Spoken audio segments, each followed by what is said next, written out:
বাবার আমার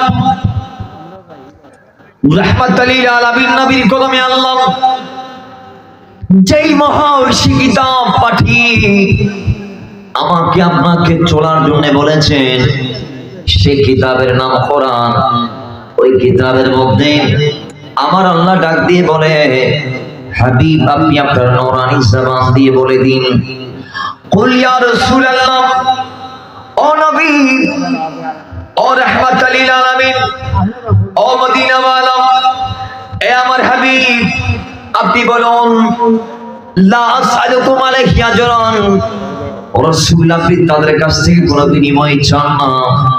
ইসলাম আপনি উম্মতদেরকে দিয়েছেন, ইসলাম দিতে গিয়ে অনেক কষ্ট আপনি করেছেন।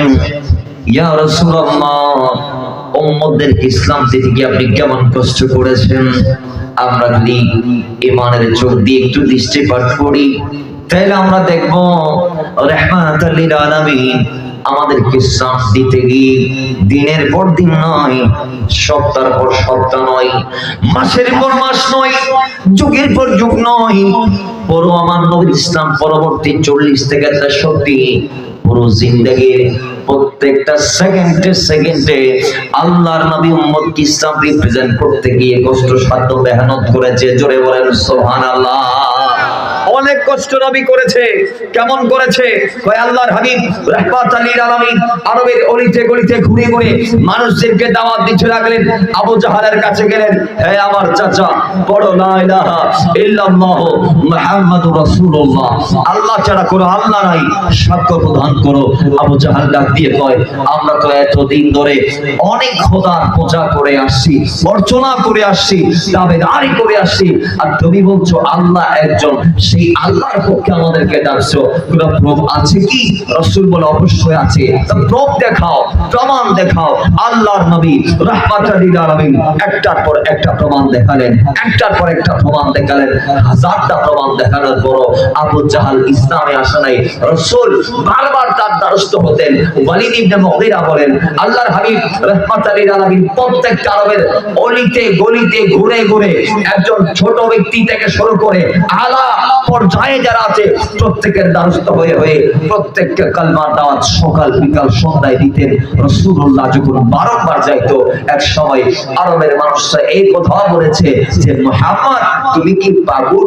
তোমাকে সকালে তাড়িয়ে দিলাম, দুপুরে আবার আসলাম, দুপুরে দাঁড়াই দিলাম, সন্ধ্যায় আবার আসলাম, সন্ধ্যায় দাঁড়াই দিলাম, সকালবেলা পরের দিন আবার হাজির, আবার দাঁড়িয়ে দিলাম, পরের দিন আবার হাজির, পরের দিন আবার দাঁড়াই দিলাম, এক সপ্তাহ পর আবার আমাকে বলছো তোমার কি লজ্জা শরম নাই, তোমার কি হায়া নাই? রাসূল বলছে, না না না না না না, হতে পারে না।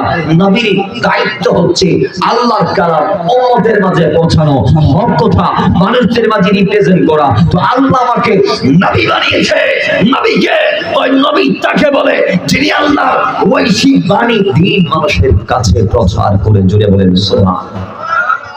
যার কাছে ওয়াহি আসে, যিনি নবীর বাণী হচ্ছে আমাদের আল মসজিদের মধ্যে রয়েছে মুক্তার আল গায়ব, যিনি অদৃশ্যের খবর বলে দিতে পারেন। তার নবী বাণী বার্তা বাহক, সংবাদ বাহক, যার কাছে সংবাদ জমা হয়, যার কাছে বার্তা জমা হয়, ওই সেই বার্তাগুলা ফেরেশতার মাধ্যমে যে মহান জাতের কাছে আছে এবং ওই জাত উম্মতদের মাঝে সেগুলা বিলাবে, বন্টন করবে, ভাগ বাটোয়ারা করে দিবে, সেগুলার প্রচার করবে, প্রসার করাবে, ওই ব্যক্তিকে নবী বলা হয়। তো রাসূল তিনি ডাক দিয়ে বলছে, আমার দায়িত্ব এটি, এজন্য তোমরা আমাকে সকালে তাড়িয়ে দিয়েছো, আমি লজ্জা বোধ করিনি, আমি আবার বিকেলে হাজির হয়েছি ঐশী বাণী নিয়ে, আবার তাড়িয়ে দিয়েছো, পরের দিন সকালে আবার হাজির হলাম।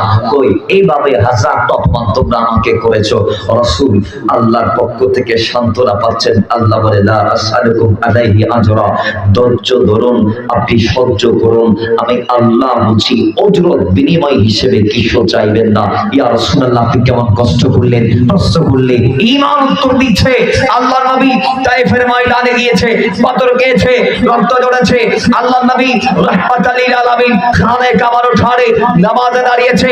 আবু জাহাল কর্তৃক আল্লাহর নবীর পিঠ মোবারকের উপরে উটের ভাড়াল নারী বুড়ি তুলে দেওয়া হয়েছে। আল্লাহ ডাক দিয়ে বলে, লা আসআলুকুম আলাইহি আজরা, এত কষ্ট করেছেন উম্মতকে নামাজের শিক্ষা দেওয়ার জন্য। আবু জাহাল কর্তৃক আপনাকে জিল্লত দেওয়া হয়েছে, আপনাকে কষ্ট দেওয়া হয়েছে, আপনাকে লাঞ্ছিত ভূষিত করা হয়েছে, ইয়া রাসূলুল্লাহ লা আসআলুকুম আলাইহি আজরান, আপনি বিনিময় চাইবেন না, আপনি বিনিময় চাইবেন না, আপনি বিনিময় চাইবেন না, আপনি চাইবেন না। রাসূল কেমন কষ্ট করেছে আবার প্রশ্ন করেন, তো ঈমান উত্তর দিবে আল্লাহর নবী রাহমাতুল লিল আলামিন উহুদের ময়দানে গিয়ে যখন দাঁতটা শহীদ করে দিলেন, মাথার রক্ত যখন টপটপ করে জমিনে পড়ছে, ওই সময় জিবরাইল আমিন এসে ডাক দিয়ে বলেছিল, ইয়া রাসূলুল্লাহ, ওগো দয়াল নবী, ওগো মায়ার নবী, ওগো আখিরাত জান্নাতের মালিক নবী, ওগো শাফাআত ওয়ার মালিক নবী, একবার আমাকে হুকুম দেন, আমি উহুদ পাহাড়কে তাদের উপরে উঠাইয়া দিব, অথবা আমি জিবরাইল আল্লাহ 600 নূরের ডানা দিয়েছে, সেগুলা দিয়ে আমি তাদেরকে হালাক করে দিব। ইয়া রাসূলুল্লাহ, আপনার নূরানি জবান মোবারকের দ্বারস্থ হলাম, আপনি বলুন কি করব না করব না, কি ধ্বংস করে দিব নাকি বাঁচিয়ে রাখবো? রাসূল বলে, আমি বদদুয়া করার জন্য আসিলাই, এসেছে একটা ভীষণ আর ভীষণ হাতে নিয়ে, সেটা কি আল্লাহুম্মা হদি কওমি ফাইন্নাহুম লা ইয়ালামুন, আল্লাহ আমার কওম আমাকে চিনে নাই, আঘাত করেছে, তুমি তাদেরকে চেনার ক্ষমতা দিয়ে দাও। জুড়ে বলেন সুবহানাল্লাহ। এত কষ্ট রাসূল করেছেন বদদুয়া। বাবার আমার হাদিসে পাক আসছে, উহুদ পাহাড়ের ব্যাপারে রাসূল এলান দিয়েছি। উহুদ পাহাড় আল্লাহর নবীকে ভালোবাসে, নবীজিয়া বলে আমি উহুদকে ভালোবাসি। ও দুনিয়ার মানুষ সেদিন উহুদ পাহাড় বলেছে, ইয়া রাসূলুল্লাহ, ও রাহমাতুল লিল আলামিন, নবী আপনার জবান দিয়ে আপনি শুধু একটাবার হ্যাঁ বলুন, আমি আপনার থেকে অনুমতি নিচ্ছি, রাসূল আমাকে অনুমতি দেন, এই জালেমদেরকে আমি ধ্বংস করে দেব, আমি দুইবার হয়ে যাব, সমস্ত কাফেরদেরকে আমার ভিতরে আমি নিয়ে নিব, আমি তাদেরকে নাস্তানাবুদ করে দিব, হালাক করে দিব, ধ্বংস করে দিব। আল্লাহর নবী রাহমাতুল লিল আলামিন বলে, উহুদ আমি তোমাকে ওই অনুমতিটা দিতে পারবো না, আমি যদি তাদের জন্য ধ্বংসের বদদুয়া করি তাহলে তাদের জন্য হেদায়েতের দোয়া করবে কে? জুড়ে বলেন সুবহানাল্লাহ। বদদুয়া করেছেন না? বলে না, বদদুয়া করেছেন না। আল্লাহ বলে, ইয়া রাসূলুল্লাহ, মদিনা ওয়ালা এত কষ্ট করলেন যাদেরকে দিন দেওয়ার জন্য, তাদেরকে বলুন লা আসআলুকুম আলাইহি আজরান ইল্লাল মাওয়াদ্দাতা ফিল কুরবা, যাদেরকে ইসলাম দিতে গিয়ে আপনি এত কষ্ট করলেন তাদেরকে বলুন তারা যেন জানের চেয়ে বেশি আপনার পরিবারের মানুষদেরকে ভালোবাসা। জুড়ে বলেন না সুবহানাল্লাহ। সূরা শূরা 35 আয়াত, বলেন সূরা শূরা 35 আয়াত। তো এই আয়াত নাজিল করে আল্লাহ আমার নবীর আহলে বাইত তথা পরিবার বর্গের যারা আছেন এদেরকে ভালোবাসা আমাদের জন্য ওয়াজিব করে দিলেন। আমার বিষয় আজকে সেটি, নবীর পরিবারের ভালোবাসা। বাঁচলে লাভ কি? নবীর পরিবারকে মহব্বত করলে লাভ কি এবং কেন? দেখুন আমরা কেন ভালোবাসবো, ভালোবাসার একটি কারণ আছে না নাই? জোরে বলুন আছে না নাই? কারণ হচ্ছে কোরআনুল কারীমের আয়াত। আল্লাহ বলেছেন ভালোবাসতে হবে। সমাজে আজকে আমরা দেখি কারবালার মাসের আগমন হয়, কারবালার মাসে মুহররমুল হারাম যখন আসে, আমরা যখন হুসাইন আলাইহিস সালামের তাজকিরা করি, কারবালা নাফিল করি, ওই সময় কিছু দুষ্ট উম্মত যারা বলে মাওলানা হুসাইন রাদিয়াল্লাহু তাআলা নাকি কারবালাতে ক্ষমতার জন্য গিয়েছিলেন, নাউজুবিল্লাহ, এবং তারা বলে হুসাইন রাদিয়াল্লাহু তাআলা ছিলেন পদলোভী, নাউজুবিল্লাহ জোরে বলেন নাউজুবিল্লাহ। তার অন্তরে লোভ ছিল, লোভ লোভ লোভ। আল্লাহ কি বলছে? আল্লাহ বলছে আহলে বাইত যারা, কোরআন কারীমে সূরা আহজাবের 33 আয়াত, আল্লাহ বলছে ইন্নামা ইউরিদুল্লাহু লিইউযহিবা আনকুম রাজসা আহলাল বাইতি ওয়া ইউতাহহিরাকুম তাতহীরা। আল্লাহ আহলে বাইতের অন্তর থেকে, জিসিম থেকে, জীবনী থেকে রিজিস নামক যত জিনিস আছে, যত অন্যায় আছে, যত পাপ পঙ্কিলতা আছে, সবগুলাকে আল্লাহ আহলে বাইত থেকে জুদা করে ফেলেছে, আহলে বাইত গুনাহমুক্ত হয়ে গিয়েছে, আহলে বাইত পাপ মুক্ত হয়ে গিয়েছে, আহলে বাইতকে আল্লাহ রূপ মুক্ত করে দিয়েছে। আহলে বাইতকে আল্লাহ এক কথায় সমস্ত দুনিয়াতে অন্যায় যত আছে সবগুলোর থেকে আল্লাহ আহলে বাইতকে এক জায়গায় দূরে সরিয়ে নিয়ে গিয়েছে।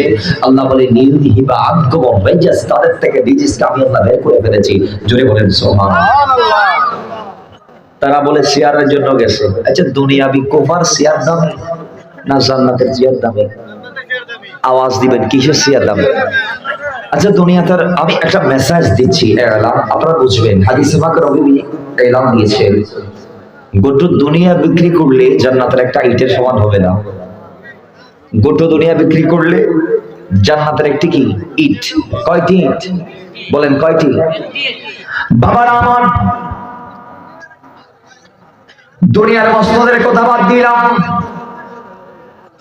নবীজি বলেছেন গোটা দুনিয়া 7 বার বিক্রি করলে জান্নাতের একটা ইট কেনার সামর্থ্য হবে না। আর তারা বলে কোফার চেয়ারের জন্য মওলা হুসাইন গিয়েছে, জন্য আমরা তারে ভালোবাসবো না। আমি বলি জান্নাতের চেয়ার আল্লাহর নবী তাদের জন্য দিয়ে দিয়েছে। কোফার চেয়ার তো দুনিয়ার সাধারণ চেয়ার, এটা 5 মিনিট আপনার, 5 মিনিট আমার, 5 মিনিট আবার পরিবর্তন হতে পারে, কিন্তু নবীজি ডাক দিয়ে বলেছেন ইন্নাল হাসানা ওয়াল হুসাইনা সাইয়্যিদা শাবাবি আহলিল জান্নাহ। আমার হাসান আমার হুসাইন রাদিয়াল্লাহু তাআলা এরা জান্নাতের প্রধানমন্ত্রী, এরা জান্নাতের সর্বোচ্চ কুরসিতে বসবে। আমি নবী তাদেরকে যুবকদের সরদার বানিয়ে দিলাম। মুরব্বিরা বলতে পারে তাহলে বৃদ্ধদের সরদার মনে আরেকজন হবে? নয় নয় নয় নয়, জান্নাতে যারা যাবে বৃদ্ধ অবস্থায় দুনিয়া থেকে বিদায় নিলেও তিনি হাসরের মাঠে উঠে এই শান্তি কাশের পরে আল্লাহ তাকে জান্নাতে পাঠাবেন যুবক বানিয়ে। জুড়ে বলেন একজন বৃদ্ধ জান্নাতে বৃদ্ধ অবস্থায় যাবে না। সবার বয়স হবে 33-এর কাছাকাছি। কত বলেন না? কত? লাল দাড়ি সাদা দাড়ি, দুনিয়াতে যত দাড়ি আছে জান্নাতে হবে সব এক কালার, ঠিক কিনা? দুনিয়াতে কালো ধলা লাল সবুজ নীল হরেক রকমের মানুষ আছে না নাই? জান্নাতে সবাই হবে এক কালার, হোসনে ইউসুফ, হোসনে ইউসুফ। দুনিয়াতে কিছু হ্যাংলা কিছু বেশি মোটা, জান্নাতে হবে সবাই সুঠম দেহের অধিকারী। সুবহানাল্লাহ জুড়ে বলেন। তাহলে কোনো ভেদাভেদ আছে? বলে না, বলে না, ভেদাভেদ আছে। তো যে নিয়ামতে কোনো ঘাটতি নাই, অপ্রাপ্তি নাই, অপূর্ণতা নাই, নবী বলে আমি আমার এই 2 নাতিকে সেই জান্নাতের প্রতিনিধি বানিয়েছি। এরা প্রতিনিধিত্ব করবে যুবকদের। তো যুবক অবস্থায় সবাই যাবে জান্নাতে, সবাই যাবে জান্নাতে। তো যারা জান্নাতের যুবকদের প্রতিনিধিত্ব করবে, অর্থাৎ জান্নাতের প্রধানমন্ত্রী যারা, দুনিয়ার প্রধানমন্ত্রী তো তাদের লাগবে, বলেন না লাগবে? কিন্তু তারা বলে শেয়ারের জন্য গেছে, ক্ষমতার জন্য গেছে। তাহলে বোঝা গিয়েছে তারা ভুলে আছে। তারা মাথায় রাখবেন, শাক দিয়ে মাছ যেমন ডাকা যায় না, শেয়ারের নাম দিয়েও হুসাইনকে ভালোবাসতে গিয়ে না বলা যাবে না, বা হুসাইন রাদিয়াল্লাহু তাআলার ভালোবাসা স্বীকার করা যাবে না। কারণ যেখানে আল্লাহ কর্তৃক ডিরেক্ট এলান চলে আসছে কুল্লা আসআলুকুম আলাইহি আজরান ইল্লাল মাওয়াদ্দাতা ফিল কুরবা, এই আয়াত নাযিলের পরে ইয়াজিদ নিজেও বলতে পারবেন আমি হুসাইনকে ভালোবাসবো না। এটা ইয়াজিদকেও বলতে হবে। ইয়াজিদ যদি দাবি করে সে মুসলমান, তাহলে কোরআন বলছে তুমি বলো তুমি তোমার জানের চেহারা ভাইকে ভালোবাসো। সুবহানাল্লাহ জুড়ে বলেন। ইয়াজিদও বলার ক্ষমতা রাখে না। আপনারা সবাই জানেন ইয়াজিদ যিনি অন্যায় করেছিল আলে নবীর উপরে, আহলে নবীর উপরে, আহলে আমার উপরে, কিন্তু তার অস্তিত্ব আজ কোথায়? তার অস্তিত্ব আজ কোথায়? আজকে সমাজ আমরা দেখছি মাজারে আগুন দেয়া হচ্ছে, বিভিন্ন আল্লাহর ওলিদের আস্তানা শরীফ জ্বালিয়ে দেয়া হচ্ছে, এদেরকে মসজিদ দরবার শরীফের মসজিদ পর্যন্ত ছাড়ে নাই। তো মাজারে যাওয়া আপনাদের যদি মন না আছে, আমরা তো আপনাদেরকে জোর করে মাজারে আনতে চাচ্ছি না।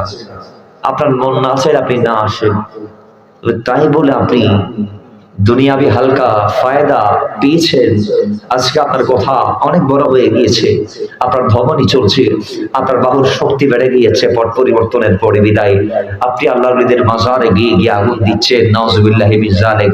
আপনি বোধহয় জানেন না আপনি মুসলমান, আপনার একটা ধর্ম আছে, আপনাকে মুস্তাফা কিছু রুলস দিয়েছেন, কিছু গাইডলাইন আপনাকে মেনে চলতে হবে। রাসূল এটা বলে নাই একজন ইমানদার একজনের ইমান আরেক ইমানদারের কবরকে অপবিত্র করতে পারবে অথবা পবিত্রতা নষ্ট করতে পারবে। আল্লাহর এই দূরের কথা, তাদেরটা তো ওপরে বাদ দিলাম, একজন ইমানদার কি আর একজন সাধারণ ইমানদারের কবরে আগুন দিতে পারে? ওলি আল্লাহ সাবজেক্ট আলাদা বাদ দিলাম। মনে করেন আপনি আপনার ভাইয়ের কবরে কি আগুন দিতে পারবেন? তারা দিচ্ছে আল্লাহর ওলিদের। নাউজুবিল্লাহ, মুখ দিয়ে বলতে লজ্জা লাগে। দুনিয়ার থেকে যদি বাংলাদেশে কেউ মাজার বাঁধতে চায় তাহলে আমরা বুঝে নিব সে গৌর গোবিন্দের ছেলে, সে বললাম সেনের ছেলে, সে লক্ষণ সেনের পেটারটা। কারণ গৌর গোবিন্দের বার্তা ছাড়া কোন মুসলমান মাজার বাঁধতে পারে না। কথা বলে আল্লাহ বোঝার তৌফিক দান করুন। এটা কত বড় সুরে এই খারিজি গুলা গরু মহিষ পর্যন্ত চুরি করে নিয়ে আসে। গরু মহিষ ওই বঙ্গভবনের মাল লুট করার মতো করে লুট করছে। আল্লাহর আদালতে এদেরকে দাঁড়াইতে হবে না, গরু চুর হয়ে দাঁড়াবে আর কি। কি হয়ে দাঁড়াবে গুলা? হাসরের ময়দানে জবানকে আল্লাহ তোমাকে করতে বালি ও নাখতিমু আলা আফওয়াহিহিম ওয়া তুকাল্লিমুনা আইদিহিম ওয়া তাশহাদু আরজুলুহুম। তাদের জবান তো আল্লাহ বড় তালা দিবে, বড় তালা। কারণ এরা দুনিয়াতে আর আজীবন মিথ্যা বলছে। এরা আল্লাহর সামনে দাঁড়াই বলবো ওই অন্যান্য নবীদের উম্মতের মতো বলবে। বুখারীর বর্ণনা, বুখারীতে আসছে কিয়ামতের দিন কোন নবী একজন উম্মতকে নিয়ে দাঁড়াবে, কোন নবী দুইজন উম্মতকে নিয়ে দাঁড়াবে, কোন নবী তিনজন, কোন নবী তার চেয়ে বেশি। তো উম্মতদেরকে আল্লাহ বলবে, হে উম্মতরা, তোমাদের এই নবী তোমাদের কাছে কি আমার মেসেজ দিয়েছে? কয় আল্লাহ দেই নাই। নাউজুবিল্লাহ করে বলে, নবীরা কি দেই নাই? এখন নবীদেরকে আল্লাহ বলবে, তোমরা কি এদেরকে মেসেজ দাও নাই? আমি যে ওহী দিছি এগুলা বলো নাই? আল্লাহ বলছি তো, এরা তো মিথ্যা বলতেছে। সাক্ষী কি কয়? নবী আখির জামান, অর্থাৎ আমাদের নবী এবং তার উম্মত অর্থাৎ আমরা। সুবহানাল্লাহ জুড়ে বলেন। আল্লাহ আমাদেরকে ডাক দিবেন, এই আমার নবীর উম্মতরা বলো তোমরা কেমনে জানো মুসা ইসলাম যে তার উম্মতকে হেদায়েতের দিকে ধাবিত করতে চাইছিল? কয় আল্লাহ আমরা বলবো। হাদিসে পাকে এটা স্পষ্ট এসেছে, আল্লাহ আমরা বলবো, আল্লাহ আমরা জানি আমাদের নবী আমাদেরকে বলেছেন। সুবহানাল্লাহ জুড়ে বলে, আল্লাহ আমরা জানি আমাদের নবী আমাদেরকে বলেছেন যে মুসা ইসলাম তার উম্মতকে অনেক চেষ্টা করেছে হেদায়েত দেওয়ার জন্য। সুবহানাল্লাহ জুড়ে বলেন। তো ওই নবীর উম্মতদের মতো এরাও মিথ্যা বলবে, কিন্তু আমার নবীর একটা আলাদা স্ট্যাটাস আছে না নাই? বলেন বলেন, আমার নবী কি মুসার মতো নবী? আমার নবী কি ঈসার মতো নবী? যেখানে মুসার দৌড়ানি শেষ, যেখানে ঈসার দৌড়ানি শেষ, সেখান থেকে আমার নবীর কদমের যাত্রা শুরু। কথা বলেন ঠিক কি না? আমার নবীর উম্মতের বেলায় আল্লাহ বলছে, আল ইয়াওমা নাখতিমু আলা আফওয়াহিহিম, মুখের মধ্যে তালা, মুখের মধ্যে হাত কথা বলবি, পা সাক্ষ্য দিবি, ওয়া তুকাল্লিমুনা আইদিহিম, হাত কথা বলার পরে ওয়া তাশহাদু আরজুলুহুম, পা সাক্ষ্য দিবি, হাত বলবে আমরা মাজারের গরু মহিষ চুরি করছি।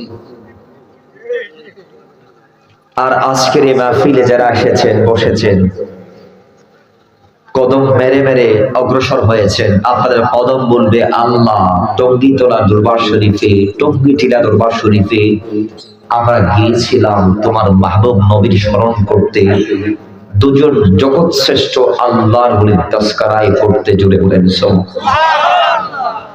তাহলে ভালো মন্দ সবগুলার বিচার আসলে নাই, তাদের বিচার আল্লাহর কাঠ গড়ায়, আল্লাহর আদালতে দিলাম, আল্লাহ তাদের বিচার করুন। আমাদের সমাজও যদি তাদের কোনো বন্ধু বান্ধব থেকে থাকে, তাদের কোনো মহিম যদি থেকে থাকে যারা মাজারের বিরুদ্ধে, আল্লাহ তাদের বোঝার তৌফিক দান করুন।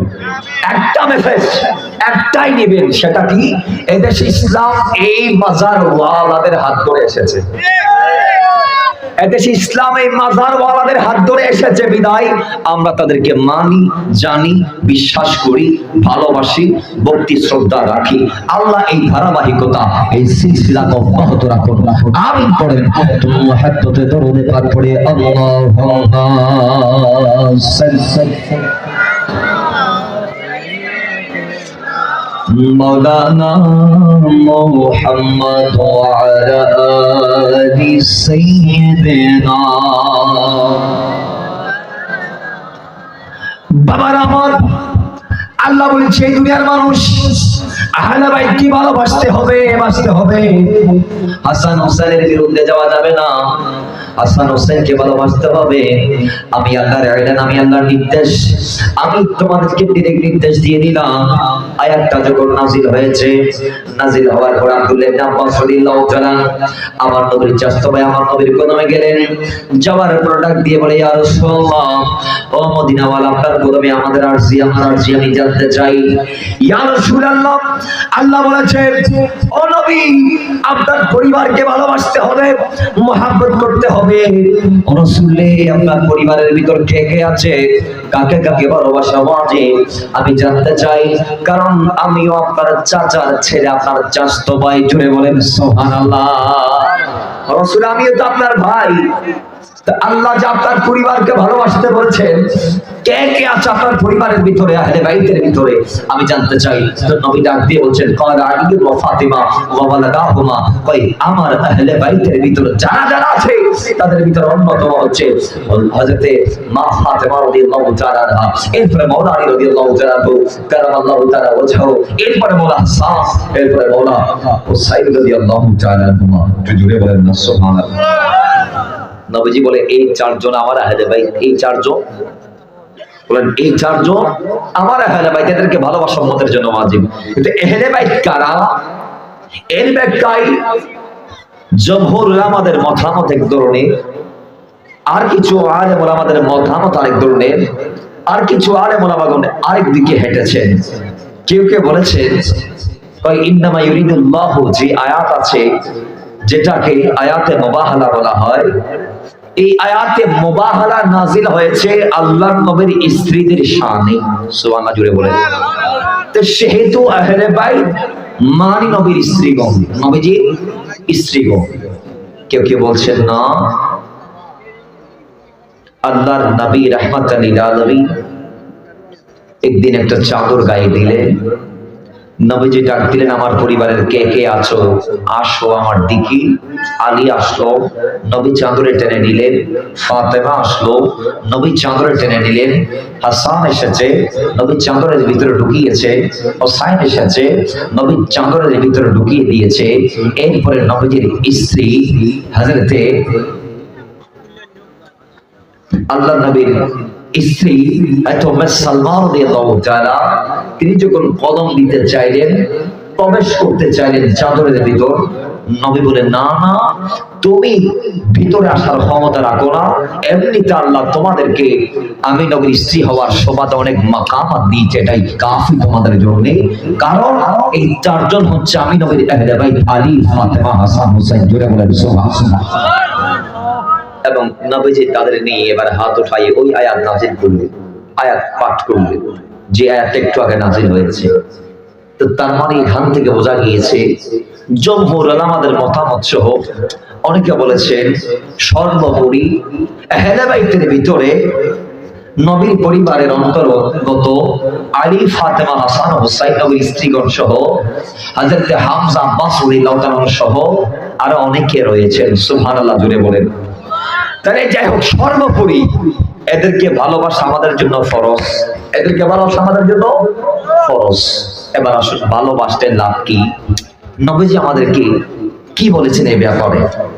হাদিসে পাকের মধ্যে এসেছে, এই হাদিস কানা মিশকাতুল মাসাবিতে 568 নং পৃষ্ঠার মধ্যে এসেছে। হযরত জাবের রাদিয়াল্লাহু তাআলা riwayat করছেন হাদিস। জাবের বলছেন, আমি দেখেছি বিদায় হজের দিন আল্লাহ নবী উঠের পিঠে সাওয়ার হলেন, সাওয়ার হয়ে নবীজি আমাদেরকে নসিহা করছেন। বাবারা আমার, রাহমাতাল লিল আলামিন ওয়াজ করছেন, নবী ডাক দিয়ে বলে, হামদুস সালাতের পরে আমি তোমাদেরকে দুটো মেসেজ দিতে চাই। এই উম্মত তারাকতু ফিকুম আমরাইন, দুটো জিনিস আমি তোমাদের জন্য দিয়ে যাচ্ছি, এগুলাকে তোমরা আঁকড়ে ধরো। মাই আখাসতুম, যদি তোমরা এগুলাকে আঁকড়ে ধরো, লাম তামাসসাকতুম বিহিমা, তাহলে তোমরা কোনোদিন গোমরাহ হবা না, তোমরা কোনোদিন হক থেকে আলাদা হবা না, সত্য থেকে দূরে যাবা না, ঈমান হারা হবা না, বেঈমান হয়ে মরতে হবে না।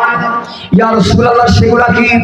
নবী বলে, ওই যে দুইটা জিনিসের, যে দুটা ঠিকানা আমি তোমাদেরকে সন্ধান দিচ্ছি, তার মধ্যে এক নম্বরে যেটা, সেটা হচ্ছে কিতাবাল্লাহ, আল্লাহর কিতাব যেটাকে কোরআন বলা হয়।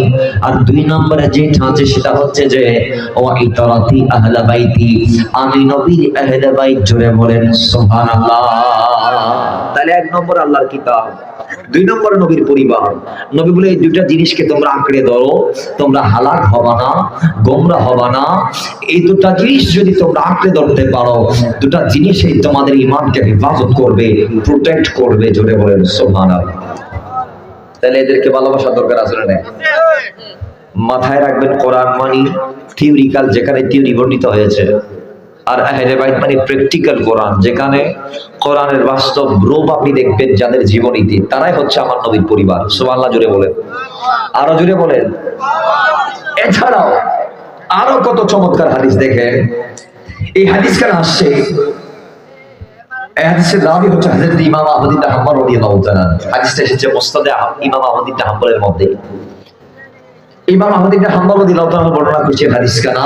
হাদিসের রাবি হচ্ছে হযরত আবু যর রাদিয়াল্লাহু তাআলা। হযরত আবু যর রাদিয়াল্লাহু তাআলা তিনি বলছেন, আল্লাহর নবী রাহমাতুল লিল আলামিনকে আমি বলতে শুনেছি, তিনি কামার গিলাম ধরে বলছেন, আমি নবীকে বলতে শুনেছি, কই আল্লাহর নবী ইরশাদ করেছেন, আমার আহলে বাইত, আমার পরিবার, এদের উপমা উদাহরণ তুলনা হচ্ছে সাফিনায়ে নূহের সাথে।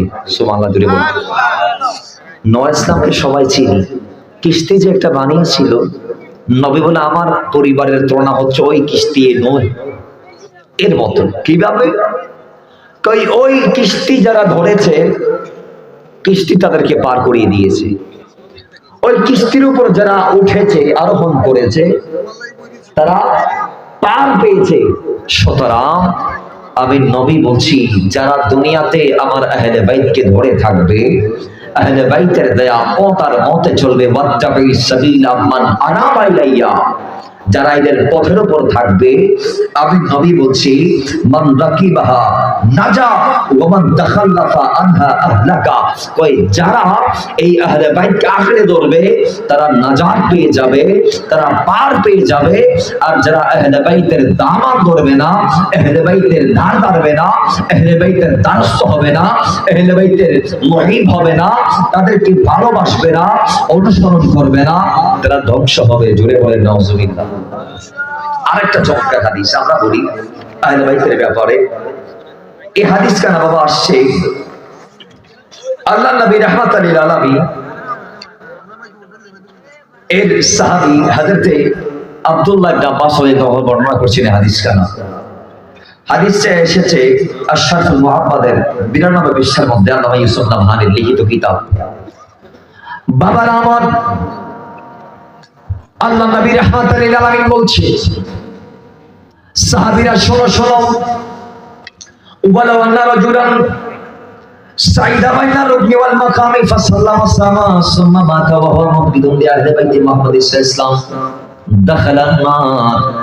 রাহমাতুল লিল আলামিন বলে, কোন বান্দা যদি খানে কাবার উঠানে গিয়ে নামাজ আর রোজা রাখতে রাখতে যদি সে ইন্তেকাল করে, খানে কাবার উঠানে 24 ঘন্টায় সালাত, 24 ঘন্টায় যত সেকেন্ড আছে, প্রত্যেকটা সেকেন্ডে সালাত সালাত আদায় করতে করতে সে জমিন থেকে ইন্তেকাল করলো, এবং সিয়াম অবস্থায়, রোজাদার অবস্থায় সালাতগুলো আদায় করেছে। এভাবে কেউ যদি ইন্তেকাল করে, আমি নবী বলছি, সে মৃত্যুবরণ করার আগে আগে খানে কাবার ওঠানে তার মওত হচ্ছে, নামাজরত অবস্থায়, রোজাদার অবস্থায়, কিন্তু অন্তরে আহলে বাইতের প্রেম নাই, অন্তরে হাসান রাদিয়াল্লাহু তাআলার মহব্বত নাই, হুসাইন রাদিয়াল্লাহু তাআলার ভালোবাসা নাই, আলীর বিপক্ষে, মা ফাতেমা রাদিয়াল্লাহু তাআলার বিপক্ষে নবীজির বাণী, নবীজি বলছেন ফাসাল্লা ওয়া সামা, যে ব্যক্তি সালাত এবং সিয়াম পালন করতে করতে সুম্মা মাতা, সে ইন্তেকাল করেছে, ওয়া হুয়া মুবগিদুন লি আহলি বাইতি মুহাম্মদ সাল্লাল্লাহু আলাইহি ওয়াসাল্লাম, কিন্তু সে আমি নবীর পরিবারকে ভালোবাসে না, তাহলে আমি নবী বলছি দাখালাত নার, সে জান্নাতে যাবে না, আল্লাহর কসম সে জাহান্নামে যাবে। কারণ একমাত্র তার নামাজ আর রোজা, যদিও সেগুলো কারে কাবাতে সে আদা করেছে, কিন্তু সেই নামাজ আর রোজা তাকে জান্নাত না দেওয়ার কারণ হচ্ছে সে আমি নবীর পরিবারের বিরুদ্ধে চারণ করেছে। জুড়ে বলেন নাউজুবিল্লাহ। তাহলে বলুন আমাদেরকে আহলে বাইতকে ভালোবাসার দরকার আছে না নাই? তাদের কদমে কদমে থাকার দরকার আছে না নাই? তাদেরকে ভালোবাসলে জান্নাত আছে না নাই? তো জোরে বলুন আছে না নাই? এতক্ষণ পড়েছি তাদের বিরুদ্ধে গেলে জাহান্নামে যাবো, এটা দুইটা হাদিস দিয়ে জানান দিয়েছি। এখন জান্নাত যে পাবেন এই হাদিসটা একটু আমরা পড়ি, এটা একটু আমরা তাকরার করি। বাবারা আমার, ইমাম হযরতে আবু আব্দুল্লাহ মুহাম্মদ ইবনে হাকিম রাদিয়াল্লাহু তাআলা তিনি মুস্তাদরাকের মধ্যে এনেছেন হাদিস কানা। হাদিসের রাবি হচ্ছে হযরত সালমান ফারসি রাদিয়াল্লাহু তাআলা। সালমান ফারসি বলছেন মান আহাব্বাহুমা আহাব্বানি, আমি আল্লাহর নবীকে বলতে শুনেছি, নবীজি বলেছেন যে ব্যক্তি এই হাসান ও হুসাইন দুজনকে ভালোবাসে সে আমি নবীকে ভালোবাসে। আর একটু জোরে ওয়ামা আহাব্বানি আহাব্বাহুল্লাহ, আর যিনি আমাকে ভালোবাসে সে আল্লাহকে ভালোবাসে।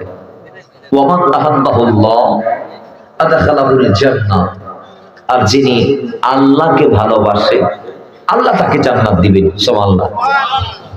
তাহলে এখান থেকে বোঝা গেল আল্লাহর ভালোবাসা পাইতে হলে নবীর ভালোবাসা লাগবে, নবীর ভালোবাসা পাইতে হলে আহলে বাইতের প্রেম লাগবে।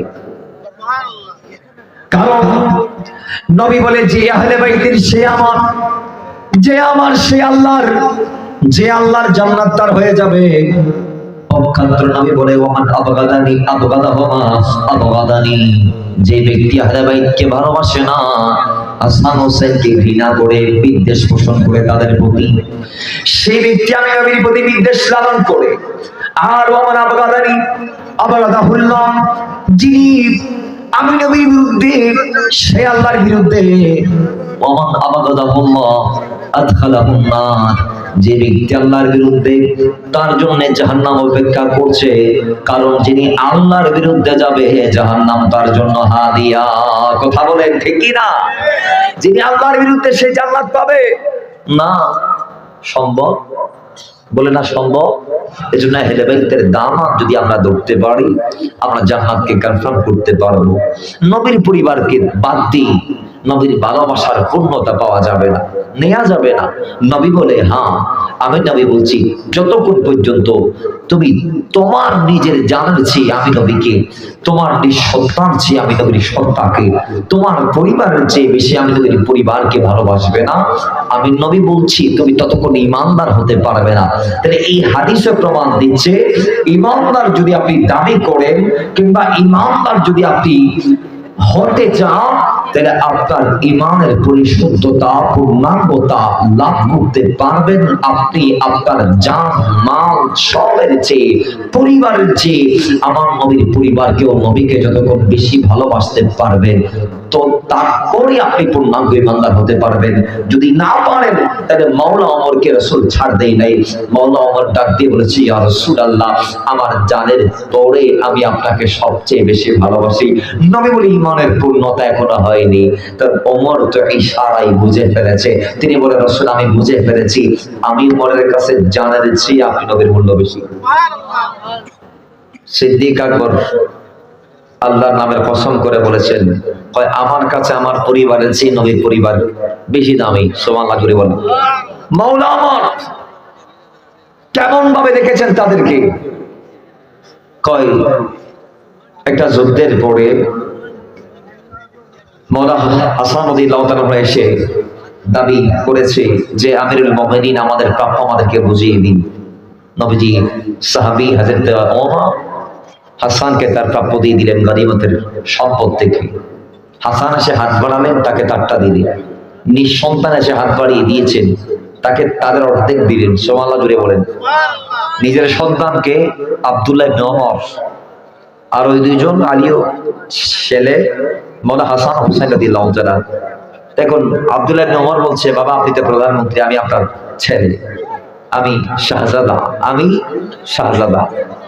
আব্বা আমি যখন এই হাসান হোসেনের নানার সাথে যুদ্ধে যাইতাম তখন এরা ছোট বাচ্চা ছিল, এরা ছোট বাচ্চা ছিল। আজকে এরা বড় হয়েছে, আপনি তাদেরকে দিলেন আমার ডাবল, আমার দ্বিগুণ, অথচ আমি তাদের নানার সাথে যুদ্ধের ময়দানে গিয়েছি। আপনি এটা কি করলেন? তো মওলা আমার বলছেন, সন্তান আগে তাদের মাকাম অর্জন করো, আগে তাদের স্থান অর্জন করো, তারপর তাদের মতো করে প্রাপ্য তুমিও নিবা। কারণ তাদের নানা যেমন তেমন নানা নয়, দুনিয়ার শ্রেষ্ঠ নানা। তাদের নানি যেমন তেমন নানি নয়, দুনিয়ার শ্রেষ্ঠ নানি। তাদের বাবা দুনিয়ার সাধারণ কোনো বাবা নয়, শ্রেষ্ঠ বাবা। তাদের মা দুনিয়ার শ্রেষ্ঠ মা। তো তাদের চাচা, খালা, ফুফা, ফুফি, খালু, নানা, নানি, মা, বাবা সব দিক দিয়ে তারা তোমার উপরে, এজন্য মূল্যায়নটাও তাদেরকে তোমার উপরেই দিয়েছি। জোরে বলেন না সুবহানাল্লাহ। নিজের পরিবারের চেয়ে খলিফা ওমর নবীর পরিবারকে প্রমোট করেছে, কিন্তু আজকে আমরা সেই নিজের পরিবারকে মানুষ করতে গিয়ে নবীর পরিবারের কথা ভুলে গিয়েছি। আর খারাপ সাহেবের স্মরণ আজকে আমাদের সমাজে হয় না। বাবার আমার চলুন সামনে যাই। ও রাহমাতুল লিল আলামিনের গোলাম হযরত ওসামা বিন যায়েদ রাদিয়াল্লাহু তাআলা বলেন, ও রাসূলুল্লাহকে আমি বলতে শুনেছি, আল্লাহ নবী রাহমাতুল লিল আলামিন ডাক দিয়ে বলে, কয় এই আল্লাহ আমার দুই কুলে যে দুই সন্তান আছে, হাজান ইবনায়া ওয়া আবনা ইবরাতি, বলে আমার কুলের মধ্যে যে দুটা সন্তান আছে, আয় আল্লাহ এরা আমার সন্তান এবং আমার মেয়ের সন্তান। জুড়ে বলে নবী হাসান হোসেনকে নিজের সন্তান বলতো, অথচ নাতি, নাতিকে আমার নবী নিজের ছেলে বলেছেন। নবী ডাক দিয়ে বলে, আল্লাহ এরা আমার সন্তান, এরা আমার সন্তান এবং আমার ফাতেমার সন্তান। আল্লাহুম্মা ইন্নী আহিব্বাহুমা ফাহিব্বাহুমা, আল্লাহ আমি এদেরকে ভালোবাসি, তুমি আল্লাহ এদেরকে ভালোবাসো। ওয়া মান ইউহিব্বু ওয়া আহিব্বা মান ইউহিব্বুহুমা, আল্লাহ এবং এই হাসান হোসেন দুইজনকে দুনিয়াতে যেই বান্দাগুলা ভালোবাসবে, আল্লাহ তুমি ওই বান্দাগুলাকেও ভালোবাসিও। জোরে বলেন সুবহানাল্লাহ। তার মানে আমরা যদি ভালোবাসতে পারি নবীর পরিবারকে, তাহলে আল্লাহ আমাদেরকে ভালোবাসবে। হাদিস এসেছে ইমাম তিরমিজি শরীফের মধ্যে বাবুল মানাকিবের মধ্যে হাদিসটা কোট করেছেন। দেখুন আল্লাহ নবী বলছেন, আল্লাহ আমার কুলে এই দুই রানের মধ্যে যে দুজন আছে, এরা হচ্ছে আমার সন্তান, আমার ফাতিমার সন্তান। আল্লাহ এদেরকে আমি ভালোবাসি, তুমিও ভালোবাসো। আল্লাহ দুনিয়াতে যারা এদের পক্ষে থাকবে, যারা এদেরকে ভালোবাসবে, তুমি আল্লাহ তাদেরকে ভালোবাসি। তাহলে ভালোবাসার দরকার আছে না নাই?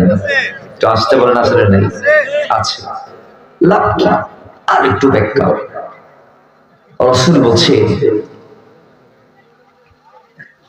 এই হাদিসটা আছে তিরমিজি শরীফের মিশকাতুল মাসাবির মধ্যে আসছে 571 পৃষ্ঠায়। হযরত ইয়ালা ইবনে মুরওয়ানি লাউদা থেকে রাওয়ায়াত হাদিস। নবীজি বলছেন, হুসাইনুন মিন্নি, হুসাইন আমি নবী থেকে, হুসাইন আমি নবী থেকে, ও আনা মিন হুসাইন, আর আমি নবী হুসাইন থেকে। আহাব্বাল্লাহু মান আহাব্বা হুসাইনা, আল্লাহ তাকে ভালোবাসবে দুনিয়াতে যে হুসাইনকে ভালোবাসবে। সুবহানাল্লাহ জুড়ে বলেন।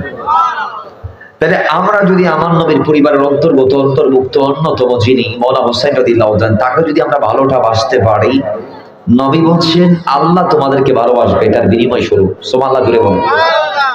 আর ভালো যদি না বাসেন, পার পাওয়ার রাস্তা আছে। ইমাম রাজি আরো চমৎকার করে বলেছেন, মান মাতা আলা হুব্বি আলী মুহাম্মদ সাল্লাল্লাহু আলাইহি ওয়াসাল্লাম মাতা শাহীদান। ও দুনিয়াতে তো সবাই যুদ্ধের ময়দানে গিয়ে যুদ্ধ করে শহীদ হওয়ার মাকাম হাসিল করা সম্ভব নয় সবার পক্ষে। বাবা আমার ইমাম রাজি বলেন, যুদ্ধের ময়দানে যাওয়া লাগবে না, দুনিয়াতে থেকে যদি অন্তর থেকে যদি আমার নবীর পরিবারকে কেউ ভালোবাসতে পারে, তাহলে ওই বান্দা জমিন থেকে যাবে, আল্লাহ তার দিনের মধ্যে অন্তরের মধ্যে নবীর পরিবারের প্রেম থাকার কারণে তাকে শাহাদাতের দারাজাত আল্লাহ দান করবেন। জোরে বলেন সুবহানাল্লাহ। আল্লাহ তাকে শহীদের মর্যাদা দিবে। এরপরে তিনি বলছেন যিনি আমার নবীর পরিবারের ভালোবাসা নিয়ে দুনিয়া থেকে যাবেন, আল্লাহ তার ইন্তেকালের আগে আগে তার সমস্ত গুনাহ মাফ করে দিবেন।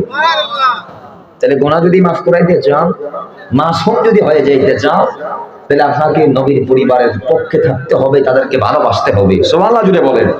এরপরে বলছেন ওয়াম্মা চারা হবে আলে মুহাম্মদ সাল্লাল্লাহু আলাইহি ওয়াসাল্লাম মাতা চাইবান। এরপরে বলা হয়েছে মাতা মুমিনান মুস্তাকবিলাল ঈমান। এরপরে বলা হয়েছে অনেক ওয়াকিয়া এখানে অনেক কথা বলা হয়েছে যে যে ব্যক্তি আমার নবীর পরিবারের ভালোবাসা নিয়ে জমিন থেকে বিদায় নিবে, ইন্তেকাল করবে, তার ইন্তেকালের আগে আগে আল্লাহ তাকে মুমিন হিসেবে সাব্যস্ত করবে। আল্লাহ তাকে তায়েব তওবাকারী, যে তওবাকারী তওবা করার সঙ্গে সঙ্গে তার সমস্ত গুনাহ আল্লাহ সওয়াব দিয়ে পরিবর্তন করে দেয়।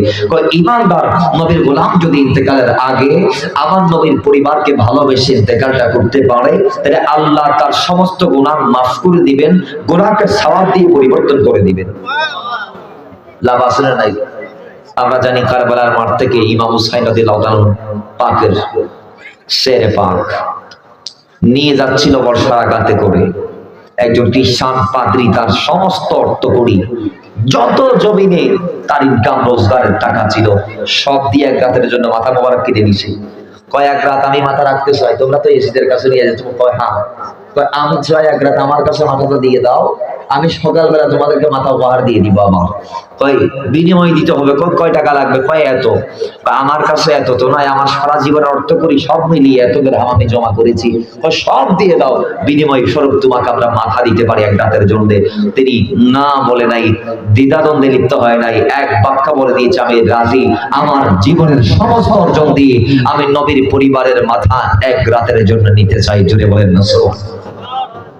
মাতাকে সম্মান করেছে, সেখান থেকে দোলাবালি মুছে দিয়েছে, শর্মা লাগিয়ে দিয়েছে, চুলগুলা আঁচড়িয়ে দিয়েছে, মাথাতে রক্ত যেগুলা ছিল সেগুলা তিনি ধুয়ে মুছে সাফ করে দিয়েছে।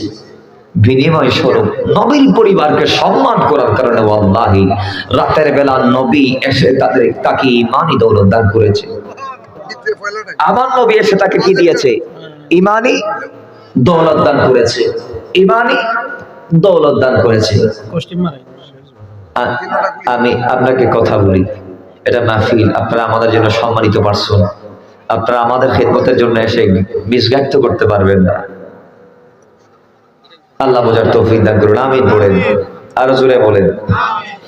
তো বাবার আমার দয়াল নবী রাহমাতুল লিল আলামিন রাতের বেলা এসে পাদ্রীর ঈমান দিয়ে দিলেন।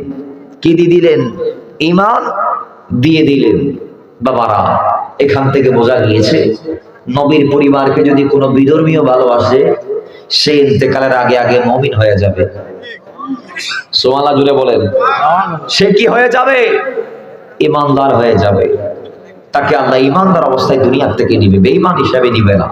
এজন্য বলা হয়েছে মাতা মাগফুরান লাহু, কেউ যদি আমার নবীর পরিবারের ভালোবাসা নিয়ে দুনিয়া থেকে বিদায় নিতে পারে, যাওয়ার আগে আগে আল্লাহ তার সমস্ত গুনাহ মাফ করে দিবেন।